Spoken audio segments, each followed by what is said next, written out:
I've been very, very delighted to, for the past few months, run this series called Roads to Research. And our goal here is to talk about everything it takes to be a research scientist that there might not be a university course on how to do, and kind of demystify some of these parts of being a researcher.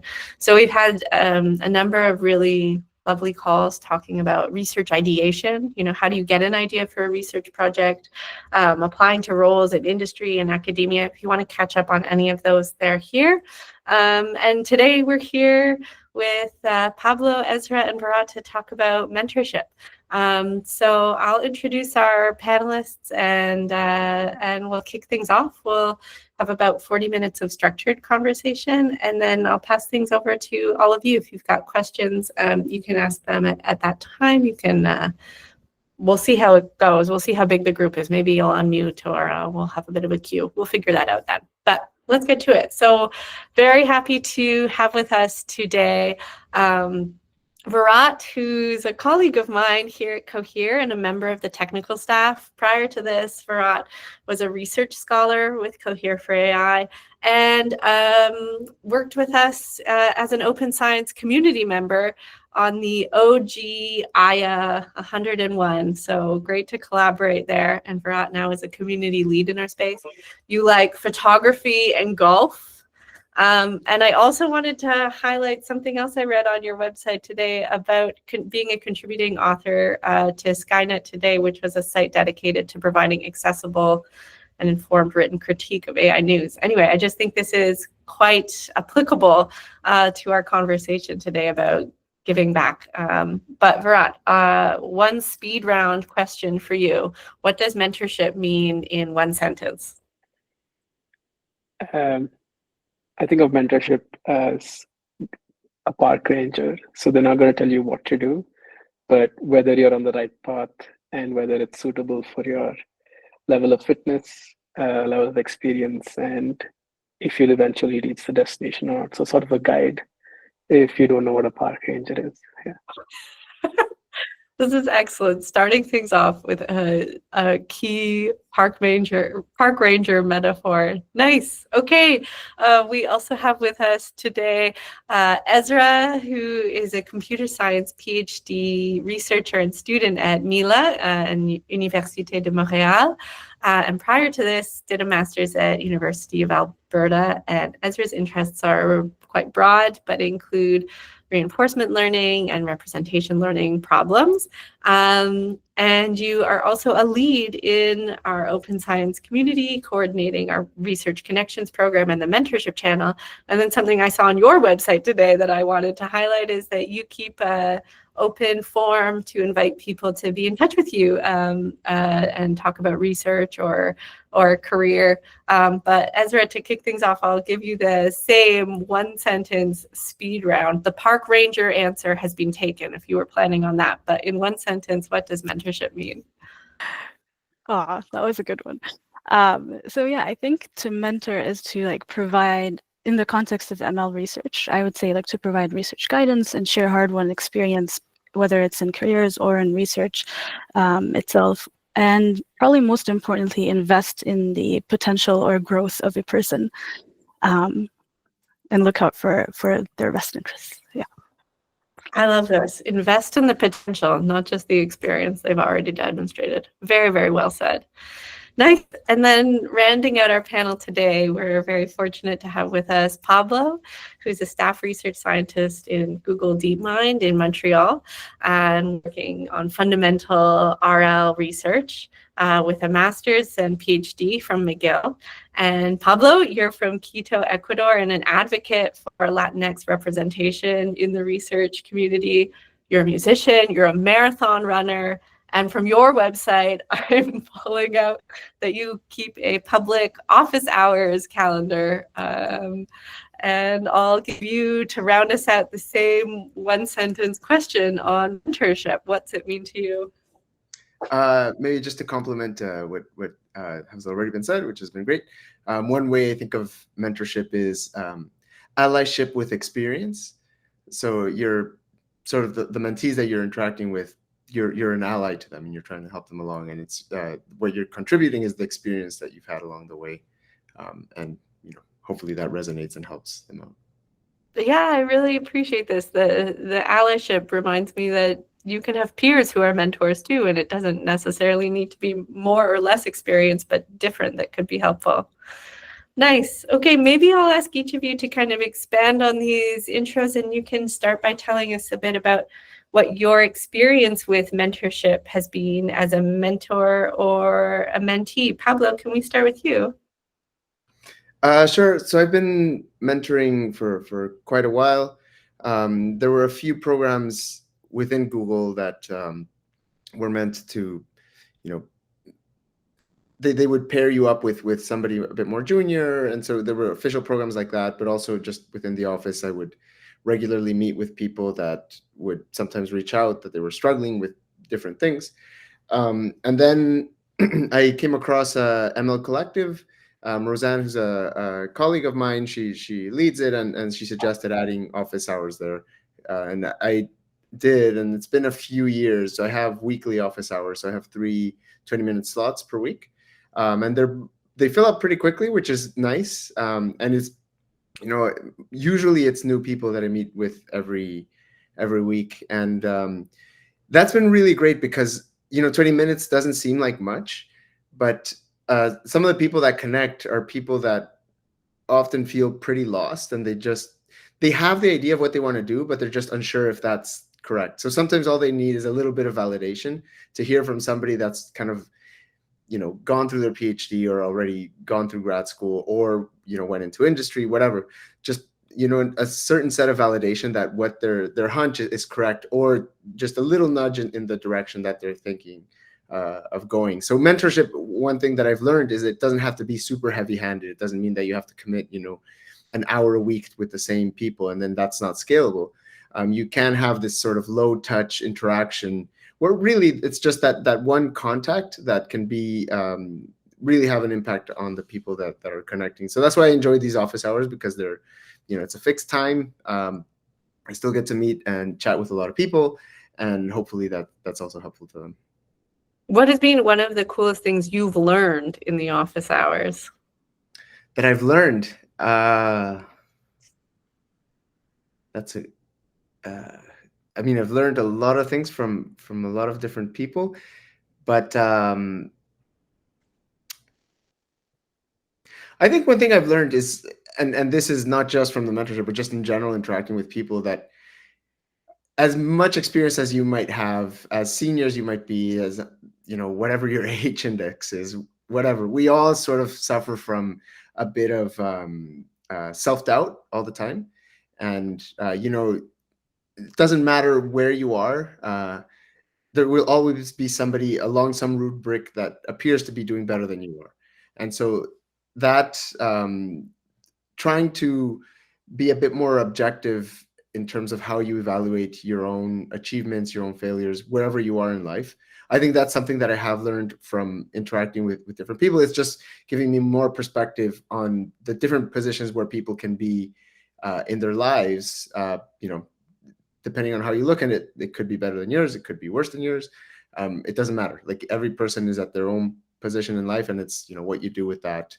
And that's helped me as well to sort of be content and satisfied with where I am. And yeah, I appreciate that aspect of self-doubt or imposter syndrome, as Hafid said in the chat. When this comes up for me, sometimes I like to say to myself, right on time, this is an expected part of every learning and growth process. And so when I experience the self-doubt, I think, great, everything is actually going according to schedule. Nothing is wrong here. This is as it should be. Nice. Ezra, what's been your experience with mentorship? Yeah, it's been really interesting. Even in my thesis acknowledgement for masters, I was like, it took a village, really. Because if I look back, starting from, I think one of the more prominent examples were in high school, actually. And I just had no, but about the time you would choose your major, I just had no clue what CS was, really. And so one really weird way it worked out is that I was just randomly trying things out, and I randomly just signed up to go to a robotics fair, and I met like people who would normally do robotics meetups. It was just an open fair, like in a nearby college. And I just went out of curiosity, and like they told me, oh, like you can come and like if you're interested in this sort of thing, you can come and like hang out in our meetups. And these were all like retired software and electrical engineers. Or maybe not, but like just definitely very experienced and around like 50 to like 70 years old, probably something like that. So it's a pretty interesting experience, and I started going to those, and that I think was my first introduction to like what could it possibly mean to even program anything. So, and they've been like they were really generous reflecting back. They would just like randomly call me, oh, hey, did you know like this thing works out this way? Like when we do wire this thing, like it's just really fascinating. And they let me borrow an Arduino, like they let me just go wild and so many things. And I think that's what like got me thinking, like maybe I should look into things that are similar to this. I had actually a windy path to get to like the actual CS major, but to keep it short, like that was probably one of the main experiences. It was very informal. No, I did not say tell them mentor me on anything, but they were functionally mentoring. Other than that, like I've had really positive experiences, I think, in like both undergrad research and in grad school, from like understanding problem spaces, receiving guidance on like what is promising, developing a research taste, and I'm still like actually developing it, and even like getting encouragement when things are not going great in experiments, let's say. That really like keeps you going, and gives you perspective when they share their own experiences as well when they've done difficult things. Other than that, I've done some like mentorship, like me mentoring other people. I've done like things like what Pablo said, like office hours, ever since I think around the beginning of my master's or something like that. Just inspired by how MLC was doing office hours too. And yeah, I've been like really learning a lot about what it means to like take an ML path from different people from different parts of the world, because it looks different for everyone. So that's been an enlightening experience of understanding the challenges contextualized per country, per region, and trying to work through those challenges with them, I think has been, at least to me, was actually inspiring watching them. That's a nice perspective. Yeah, getting a diversity of experiences to inform your own, so you avoid getting stuck in this kind of there's one path, one way to do it. But it sounds like you really benefited from hearing many people's journeys and how they got there. Yeah. Nice. And Virat, how about you? Tell us about your experience in mentorship. Yeah, unlike Pablo and Nessa, I've mostly been mentored. I've not mentored many people. So I've only taken a lot of help, and hopefully I can start giving back soon. But my, at least mentorship with respect to ML really started when I was doing my master's. I really liked the professor, the way he taught and the way he thought about things. So I reached out to him. He suggested I do my thesis with him. And then he was a high-level guide, and I had two low-level guides who were research scientists from Amazon. And they started teaching me how to think about experimentation, how to do research, and those sorts of things. And they continued to be my mentors when I started working at Amazon. And that meant a lot to me, because doing research was something that seemed extremely intimidating, even from like how to read a research paper. Can sometimes feel very intimidating for someone who's very new to the field. And having them not to hold my hand, but to say, hey, I think this is normal, you'll get through it, was super impactful for me in the beginning of my career. And then once I wanted to transition into doing sort of natural language processing and LLM research, finding a community like C4AI was super helpful. It allowed me to connect with like-minded individuals. Some of my ML efficiency co-leads, Harsha and Bhavnik, we don't think of each other as mentors, but I've learned a lot from them, and how to think about these things.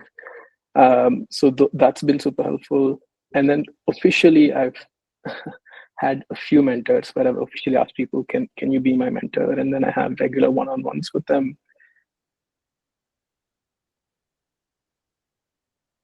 When I was joining the scholars. Is this my network? Yeah, you just cut out for a moment, but I think you're back for Okay. Yeah, so I was saying last year, before joining the Scholars Program, so I was going through the project proposals, and I was asked to give feedback on the project proposals, and I'd never done this before. So I tried to go through the document, give some questions, and then it came out. We attended the feedback meeting, and everyone had such great feedback, and I was like, "How do you do this?" Because I thought the idea was great. I couldn't, find any critical pieces or any risks or anything like that. So I had to sit down with my mentor, and I said, "How do you do this?" And she sort of coached me through this. So these sorts of things, which can be very new and intimidating, I found a lot of value of getting mentors, at least directly, and having regular time with them. So they're also aware of your progress and sort of where you're going. But I've also had a lot of what I call unofficial mentorships. I learn a lot from these people, working with them closely. Amit is one of them. He's a research scientist at C4AI. He was my manager, so it's technically not a mentorship relationship. But he was pretty much a mentor to me, guiding me on these things, asking, if I had a doubt about a research direction or got stuck somewhere, uh, allowing me to persist through it, giving me the confidence that I can do it on my own without, hand holding me. Those sorts of things lead to immense growth. So that's what mentorship means to me. Yeah. I appreciate this one piece you pointed out of sometimes a mentor's role is just to tell you, yeah, it is hard and it's meant to be hard.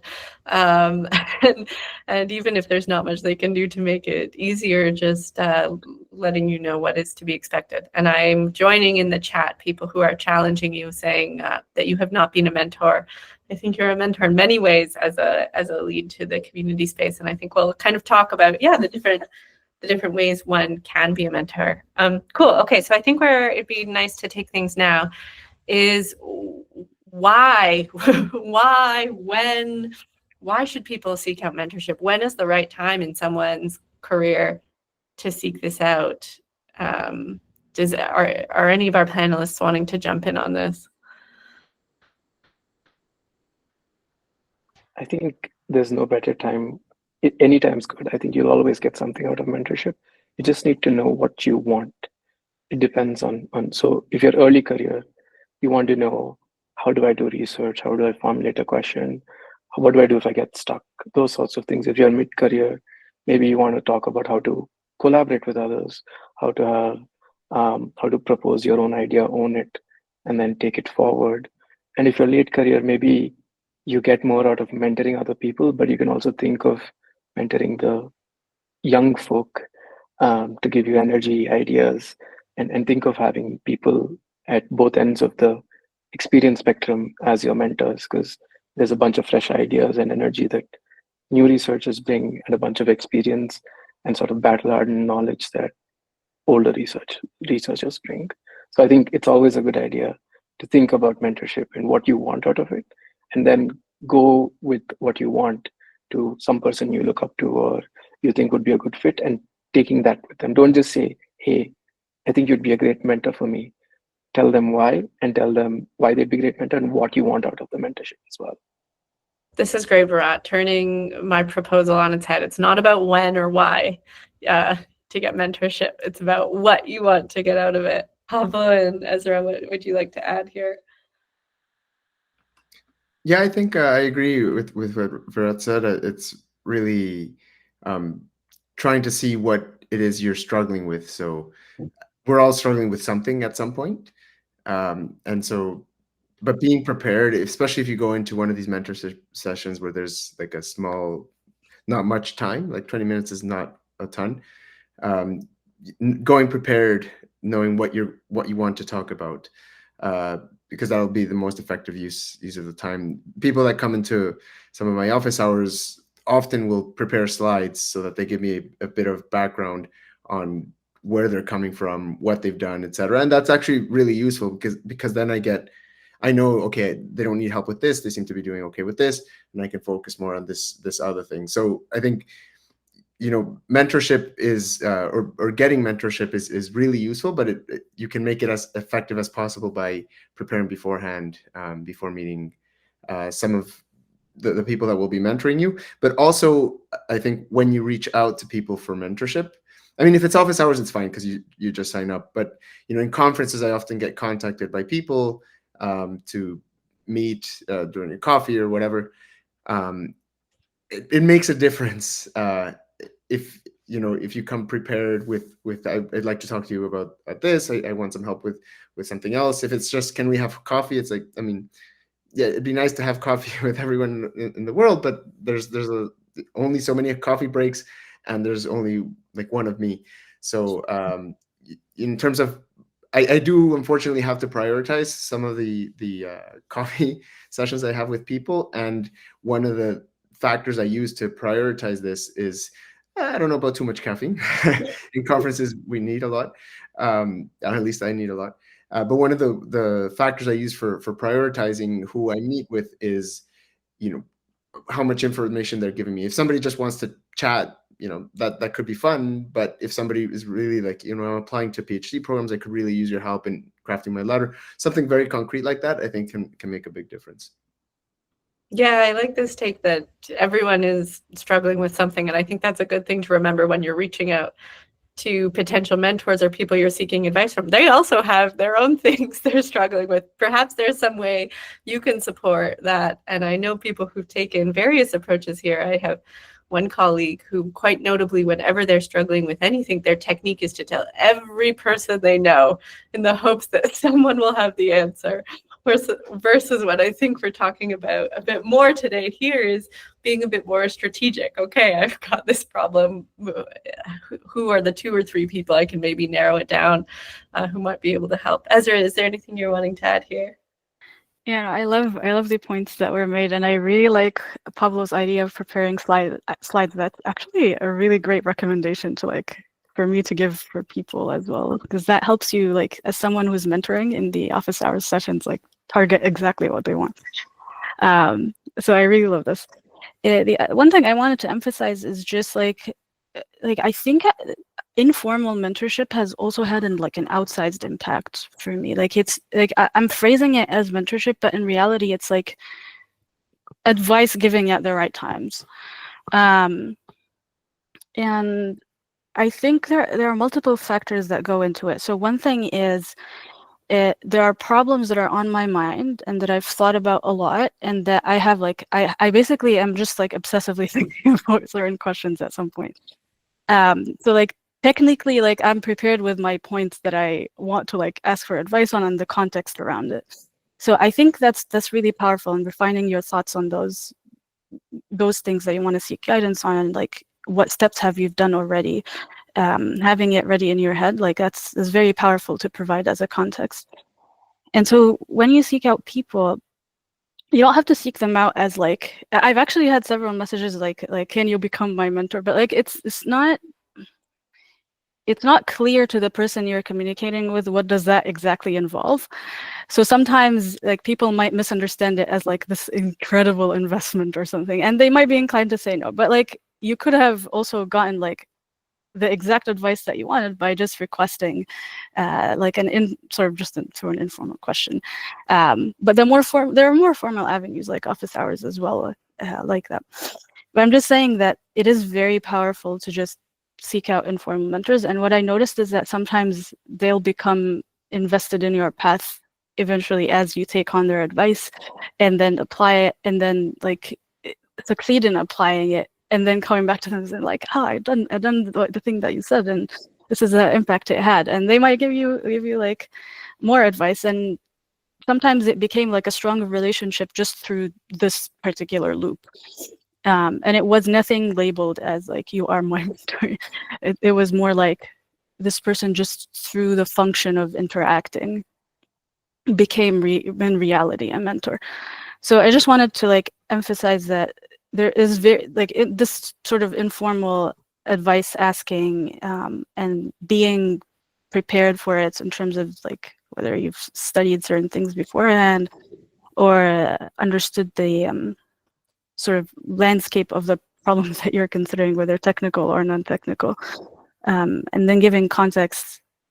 Those are things that are nice in order to ask for advice, even if it's informal.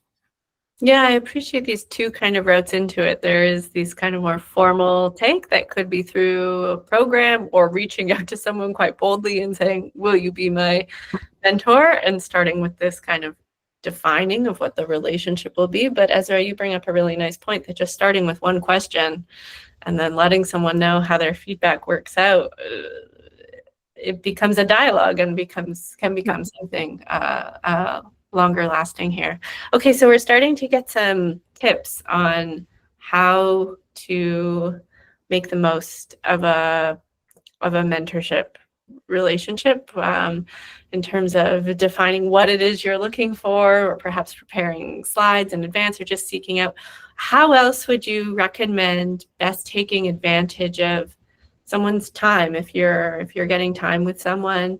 Are there any other tips you have to get the most out of these potential relationships?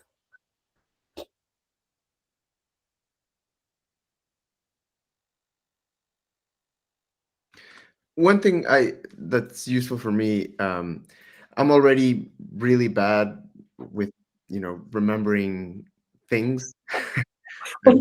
Memory, and having meeting 3 totally new people per week adds up a lot, and so there's no way I'm going to remember everyone that I've ever met. So sometimes people will come up to me in conferences and be like, yeah, we had an office hour last year, so I wanted to follow up on, and then they just jump right into it, and I have zero context, and so having kind of the slides, help in that sense. Obviously, if you're seeing somebody in person, that doesn't help, but providing just enough info to provide the context. The slides serve that function, serve that purpose when you're meeting in office hours. But if you meet somebody like in a conference or something like in person, having like a really brief sort of, this is where we met, this is what I'm doing, and this is what I am, hoping to get some advice or some feedback from you on. That really helps. And especially if you have it again, coming back to the point of preparing for these things, because if you're sort of trying to come up with it on the spot, this has happened with some people, where I asked them, sorry, can you just remind me where you're coming from and all that. And if they're coming up with it on the spot, they can often tend to go on for way too long, and then it's like, oh, sorry, I really have to go now, and then you didn't really get a chance to chat about, have a meaningful chat.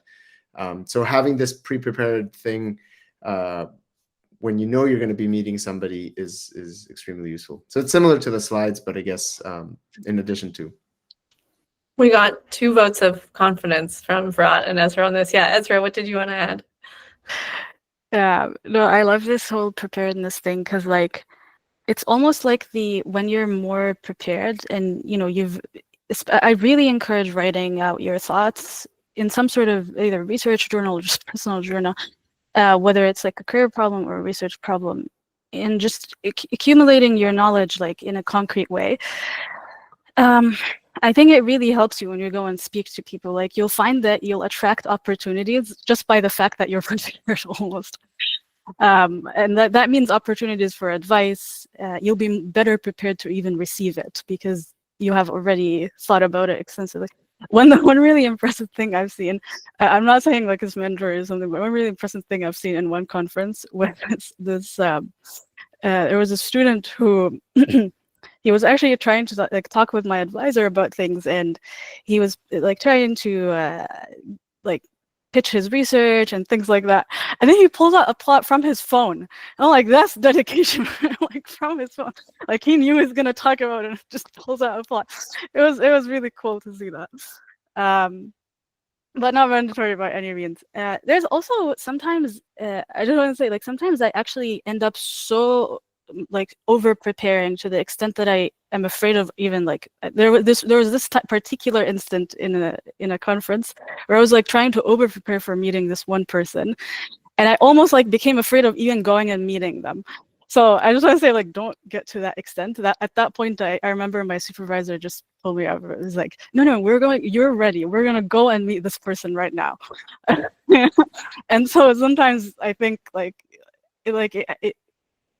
you sometimes might need like an extra push from some people around you, and it happens at that point. But yeah, sometimes like if you're the over preparer type, you can end up taking it to an extreme and then preventing yourself from actually talking with people. So don't do that. So there is always a balance to be had. But I'm really a fan of like what was said about preparing your mind in order to receive opportunities. This is nice. Yeah. Assess which side of the preparedness scale you typically fall on, and maybe consider. I think Madeline knows too much about it for my. Yeah, I like this idea of making your plots your lock screen. I think there's some value there, maybe. Farhad, are you wanting to add anything on this one? No, not much. The only thing I would maybe say is I agree with Esra's point. You can over prepare. My rule of thumb is if it's a formal mentorship thing and we meet once a month for an hour, then spend at least an hour before the meeting preparing for it. Don't spend much more than that. So if you're meeting for 20 minutes, spend 20 minutes. And the 20 minutes is a long time. You'll get your slides done, you'll get your notes done, and anything new will also pop up. And if you're meeting frequently, maybe 5 minutes is enough. But every once in a while, however long you're meeting for is maybe however long you should prepare for it. This is a nice rule of thumb. Okay, I like this. Nice. Okay, I'd love to now move to talking about being a mentor, and specifically being a mentor in the field of machine learning research, which, yeah, it's obviously a very exciting and interesting time to be in this field. And so I think it'd be nice to kind of talk about how do you know when it's the right time to consider becoming a mentor in this growing, fastly growing field. Ezra, what are your views here? You're very interestingly put yourself in both spaces often. Oh, like in mentorship? Yeah, so wait, can you repeat the question? Yeah, when is it the right time to consider becoming a mentor? Or what are the benefits of taking on a role like this? Yeah, I think the way I think of it is that it's just everyone has something to offer to someone at some point. And I mean, if I want to go to an extreme, like I also learn from like my baby cousin. Like it's like there's something to learn from everyone, I think. And I feel like the Cohere for AI community really embraces that point. And I learned so much from people there. I always ask questions and get really cool answers. But yeah, I think basically like it's just whatever you have to offer, like go ahead and try to at least like share your experience, share your learning as you go with people, and really encourage open office hours. If you want to do them, let me know. I can add you to like the open list. There's a list of like researchers that I'm trying to maintain to actually do this sort of thing. And yeah, so there are multiple avenues to provide that. Something like, as I said, open office hours are really nice. And just sharing your experience within your local environment. There are ways to like maybe if you're an undergrad, you be in a club, you can give workshops about whatever you learned to maybe like other year undergrads or people from other disciplines. I just want to say, like, it's not always even senior, junior. Like, it's just differences in experiences. Like, for example, one really cool thing in the Cohere for AI community was that there's so many interdisciplinary, like people from other disciplines, not even just machine learning. So you get to actually like get to learn from domain expertise in other disciplines as well. And I think that's just extremely powerful. Like, even if it's not related to even like senior, junior. So yeah, open science community is as well. I just wanted to add, and yeah, I should encourage everyone to like always try to offer whatever you have and give back to the community, so that we can like grow with each other. Nice plug there. And Pablo and Berat, what are your thoughts here on when to become a mentor and the benefits to taking on this kind of role? Berat, do you want to go first? Sure. Well, I haven't officially mentored anyone, like I said, and I think the only time I felt like I've not been a mentor, but like an ally, is when I see people going through the same struggle or having the same thought process that I did, and pushing them, saying, "Hey, don't let this stop you or get you down. I think you're more than capable of doing X, Y, Z, so you should go and do it." Of course, that means you have an existing relationship with this person, and then you're pushing them to do whatever. Let's say apply for a program or to pursue a research idea. So that's what I've done, and I think I've gotten a lot out of it because I've also been able to build a relationship, maybe have a collaboration with them, but also to learn from them because they're all different sort of domain experts in their own fields, and they bring a different way of thinking that I don't. So that's how I've gotten out of it. Maybe I will start formalizing being a mentor soon, but yeah, that's probably what I have to becoming a mentor. Today as the turning point when Virat officially flicks the switch to identifying as a mentor himself. Nice. Pablo, what do you want to add? I mean, this is similar, related to what Virat's saying, and that I don't necessarily think there has to be a switch that you say, now I'm a mentor. Like, I think you can really provide the type of feedback or advice that you expect from mentors in a kind of organic way. And as you do this, more people start approaching you more and more for this type of advice. I think talking to people, when you're talking to colleagues, to friends, to peers, sometimes they'll raise an issue, and if you have insights into that, then you can offer your perspective on that, and they might say, "Oh, that was really useful. Thank you." That's you get a mentorship point there. And so as you interact more with people, you start recognizing that people do value the insights that you give. Registering for office hours is another way of doing this. If people are connecting to chat with you, then clearly you're offering something that is of value to people. And so, yeah, Virat, I think whether you call yourself a mentor or not, it's clear that you've already been providing this type of insight to others. And yeah, I think that's the way to go. Just try to do it as much as you can, and it grows organically. As we're seeing in the chat, Virat now has to moderate his new fan club in the chat. Nice. Okay, I think at this point we're going to transition into some questions from everyone else. We'll start with this one from Vivek. So it's in the chat if you want to read along as well, panelists. But Vivek introduces himself and then asks if you would recommend identifying a specific problem first and then exploring research papers related to it. Or focusing on reading existing research to discover potential problems or gaps. So this is asking for your advice on how to get into these fields. What's your take? How do you dive into these kinds of things? I can go probably because I've been closest to this in terms of time. I think finding a problem that you care about is the most important thing here because research there's no straightforward path and there's no clear path most of the time. So if you have a meaningful connection to whatever problem it is, you will be able to persevere through ups and downs, and it'll be a lot more rewarding to you in the end as well. So for example, for me, I had the broad motivation to improve accessibility. And initially that started out as wanting to do ML efficiency, but then I joined IA and I realized that the accessibility of large language models is poor. So that it still sort of maintained my motivation to improve accessibility of this research, but maybe in a different way. And that allowed me to sort of persevere through all of IA, which was a massive project. So I'd say that find something that is meaningful to you or that you connect with, and then do the literature review and all of that. You will find a lot of resources online on how to do that, but I think that's the most important. Brilliant. Anything to add, Ezra or Pablo?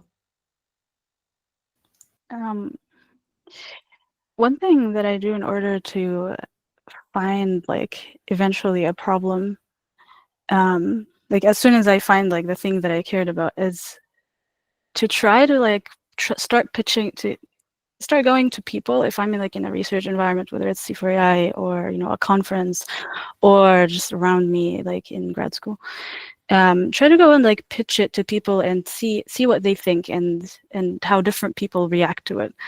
And then take in that feedback and just regularly do this as you do your problem formulation phase. I found this to be really immensely useful, and journaling the thought process that you go through. Nice, getting feedback kind of at every stage, not waiting till you're yeah, and from different people. It doesn't have to be a direct supervision. Yeah, nice. Maybe we'll move to this this question here in the chat from Shakar. And then Praise will come to you after this one. Nice. So someone who's early career, how does one decide what field in ML? Oh gosh, I feel like we need to have a full session just on this. Does anyone have any hot takes on this one? Well, one thing I tell people often is it is a very broad field. And what I suggest is first doing kind of a broad overview of different things that might be interesting to you. Don't try to understand everything, because you won't. There's a lot of technical details in each of these fields, but try to start narrowing down what it is that interests you the most. And then as you narrow that down, then get into a bit more of the technical aspects and trying to make sure that you understand everything along the way. If you're really getting lost, if it's like super heavy math or something like that, and you just don't have the background, then maybe it's not the best thing to dig into unless you really want to spend the time developing that background. But as you get more narrowed down in that space, I always really like getting my hands dirty. So take a paper that you enjoy, try to implement it and reproduce it without just downloading the code and writing it. Like anybody can do that. Like you really try to implement the paper yourself. And maybe you can do it, and that's great. If not, then you're definitely going to be learning along the way.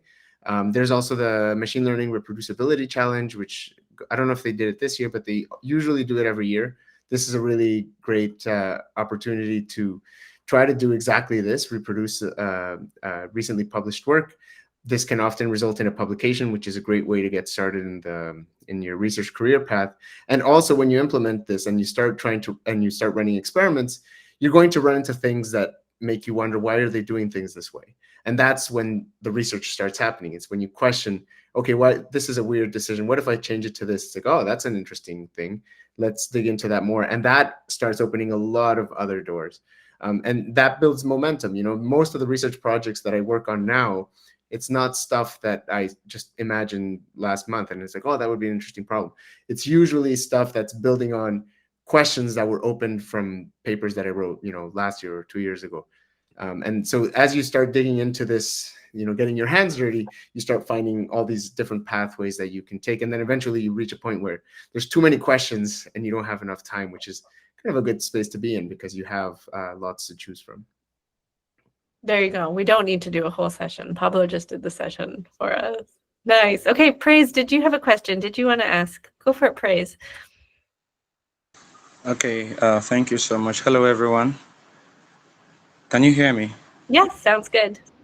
Okay, yeah, thank you so much. I have been so blessed being here, hearing everyone share and talking about machine learning. I am particularly interested in machine learning for finance. I'm doing my master's in finance currently, and somewhat I'm overwhelmed with some of these aspects in research and all of that. So I just need someone to help me, to tell me, okay, you are doing this, I think you should do it this way. This is not how it is done. I think I just need a mentor, kind of. So when I saw the link, I could sign up for this meeting.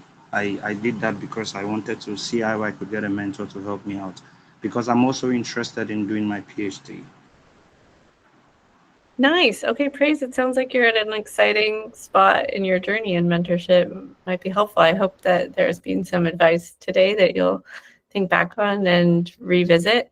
But did anyone want to share anything specifically for Praise at this point in their journey? I can say something. So it's great, Praise, that you're interested in digging more into these problems and trying to find some mentorship to guide you in this research space. And I know it can be overwhelming. But coming back to the last point about getting your hands dirty, so you know your problem, the problem that you want to tackle. What I would suggest is start looking, do some literature review and start looking what are there papers that are tackling this topic, or for techniques that are trying to tackle the problem that you're interested in, and try to implement those. The reason I say this is because getting a mentor like through cold emails, which I guess is sort of what you're suggesting or you're interested in right now, is quite hard, because especially depending the level of seniority of the person that you're approaching, because these emails are received a lot, and so you really want to try to stand out, so that your email isn't just ignored. And one way to do this is if you come already, and this is related to the comment on being prepared. If you come with very specific points, and you approach a person, it's like, I'm approaching person X because you're an expert in this. I read your paper on this idea of applying machine learning to finance. I implemented that. I ran some experiments. I got these results. That's a very concrete ask that's directly relating to the person you're approaching. That's a very different email to receive than to receive an email that says, I want a mentor. Can you be my mentor? Because there's no connection there. Like, that's a sort of an easy email to send, and anybody can do this. But it's a very different email to send if you've already done a whole bunch of work beforehand, and that work has directed who you're approaching for this mentorship. And often these types of cold emails with this substance can lead to supervisory experience. So one of my current PhDs happened through something like this. He, not through email, but he approached me, kind of a cold approach at a research event I was in. And, he was persistent, but he came prepared. He did a lot of work. He didn't come to the meetings just with, I want to be a mentor. It's like, I want you to be my mentor. It's like, here's all I've done. And now he did his master's with me, and now he's doing his PhD with me. So that's a really effective way of sort of standing out and making sure that connection is established with the person you're trying to connect with. Excellent. Pablo, thank you for this, and Praise. Okay, great. We're getting the love from Praise, so this is good. Nice. I see more questions coming in the chat, and Ezra's jumping in. This is awesome. Thanks. But let's move now to Ada. Did you want to ask a question? Feel free to unmute. Yeah. So I've been attending lots of office hours with researchers who are linked on Ezra's page, actually.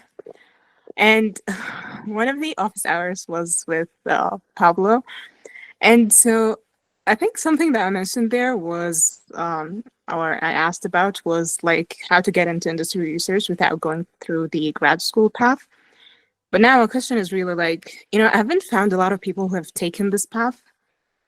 So when you're giving like mentorship, or when you're giving advice, how do you tailor your advice to people who have not experienced or who are on a path that you have not experienced?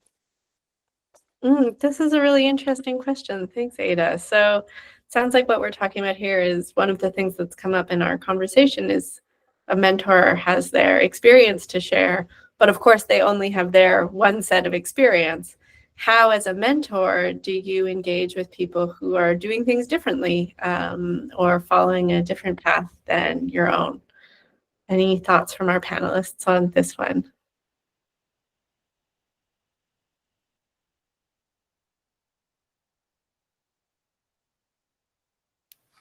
Okay. So, I mean, one thing that is, I think, just part of mentoring people is that it's impossible to like have like your experience sticking exactly like being the exact same copy-paste experience of others, right? So it takes a lot of like interpretive work of their context, and then trying to help them in whatever way you can. But also, honestly, like you'd have to be honest with them about like, here are my blind spots. But then what I found was useful for some of my past mentors is that they just connected me to other people who might have that particular experience I looked for.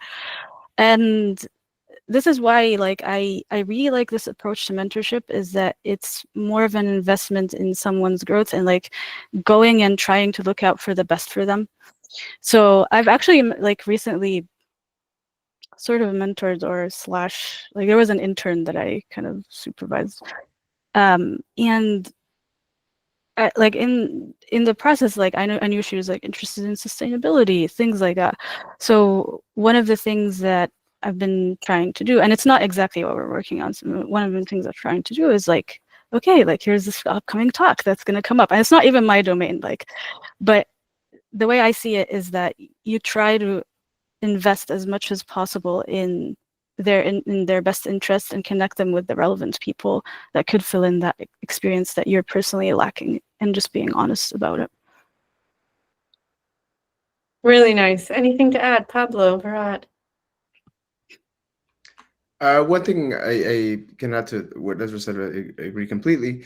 Another thing that can be useful from the mentor's perspective is if you don't have the experience to say, oh, here's what I did, or here's what a friend did, because it's just something, a situation that you're not completely familiar with.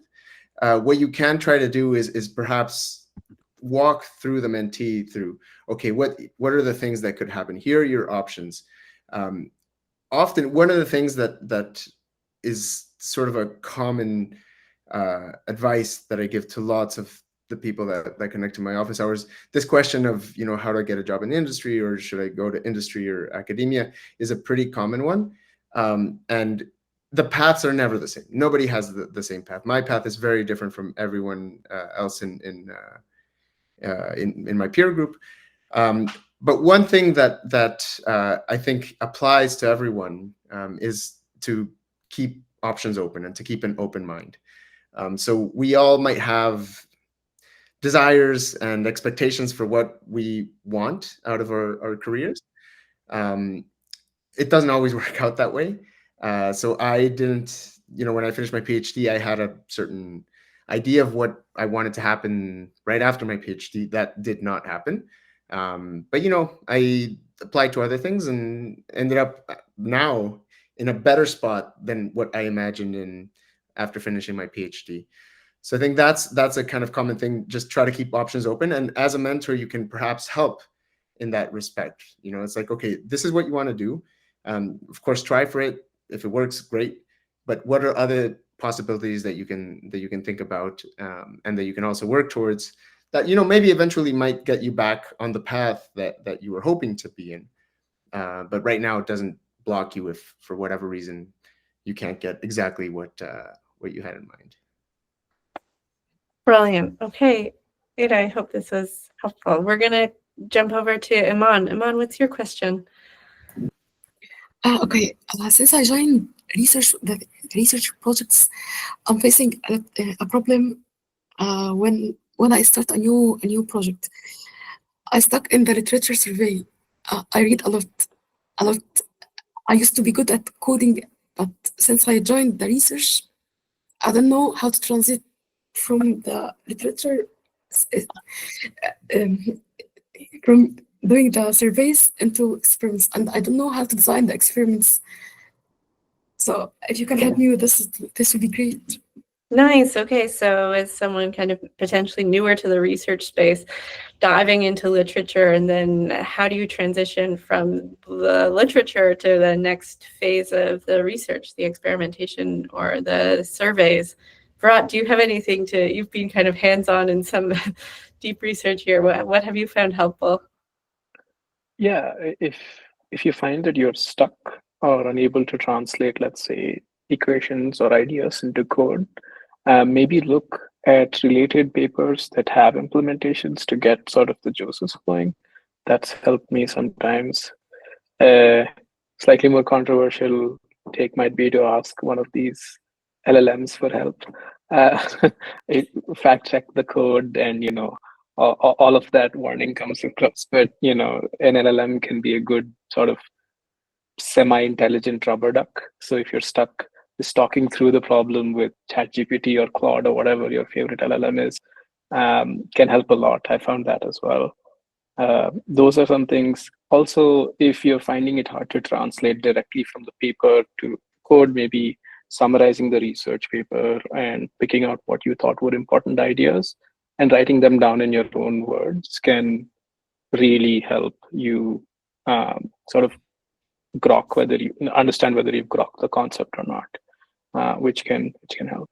But yeah, that. I don't know. Those are the main two things.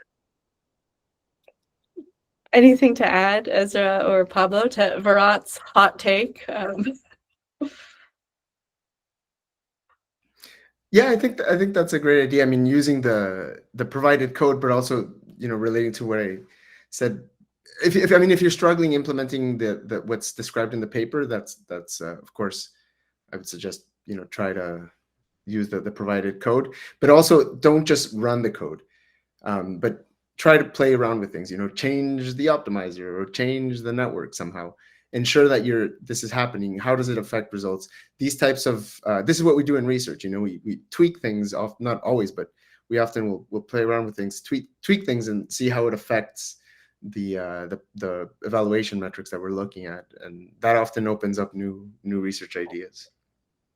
Brilliant. Okay, we're coming to the end of our time. To close us off, I'd love to go back to each of our panelists quickly, and just ask what's the best advice you've ever received that's helped you get where you are? I didn't warn you about this one. I see the panic in your eyes. Okay, maybe not the best advice. What's one piece in the top 10? We'll take the pressure off for the number one slot.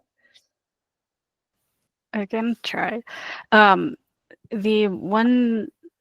think one guiding principle I've had around like undergrad, high school, I actually genuinely forgot who even gave me this, but maybe I read it just somewhere, and it was like, go to the places where the people you want to be like are. And it's not just in terms of like technical things and things you want to learn, but also in terms of character and just like shared wisdom, things like that. And then from the mentor side, one thing that I don't know is just really touching that one supervisor of mine used to say is like, once my student, always my student. And I always keep that, like, it's very near and dear to my heart, because like that's my operating principle when it comes to like mentorship, is that like it's about the long term and what happens over potentially years of investment. Oh, these are really great. Thank you, Ezra. Virat, Pablo, you've had a few more moments to think now. Yeah, Virat, go for it. Yeah, I'm thinking. I don't think there's an explicit piece of advice that's stuck in my mind as such. I've learned a lot from sort of unofficial mentors, seeing them work. So I think perseverance and sort of giving you the confidence that we're in this together, even though you're meeting them once a week or once a month. But the fact that they're there for you has been the most valuable thing that I've got out of mentorships or mentor-like relationships, if you want to call it that. Yeah. Yeah, I appreciate that. It's still quite a small community, ML research, and we're all working towards advancement. So yeah, the allyship there. Nice. And Pablo, how about you? So this wasn't, I don't think anybody told this to me explicitly, at least, the mentors I've had over the years. It is sort of common advice that's been given generally, not just in machine learning. And it's something that I've come to realize has been pretty crucial in my trajectory. And it's very simple. It's just be kind. So pretty much every single point in my career, when I've had a sort of a positive pivot into something that leads me to a new opportunity or into a job or a track that I'm really excited about and that I really wanted, I think almost 100% of them has been through a personal connection, because somebody put in a good word for me or somebody helped me along the way. And it's often been people that I haven't seen for many years, but because we got along very well, when we did work together, that sort of paid off later. And it continues to happen. Like I still have people, contact me for different things. And, because we had a good relationship, that those bridges are always open. And these bridges are kept open, I think, through through kindness. So, trying to get rid of ego and competitiveness and that type of thing. That's the type of stuff that can close those bridges off, and they'll result in fewer opportunities later on. Brilliant. What a way to end. Thank you. Thank you, Pablo. Thank you, Ezra. And thank you, Virat. Thanks, Thank you for everyone. organizing this. Oh, pleasure. I'm so glad that we got together to have this chat. And we'll share it out. I'll put it on this page that I'll share in the chat here. And yeah, hope to stay in touch with everyone. If you've got more questions, you know where to find us on Discord or on our socials. And yeah, we'll just keep chatting about this. Thanks all. Have a great rest of your day. Thank you, Madeline. Thanks, Ezra. Bye for now. Bye. Bye all.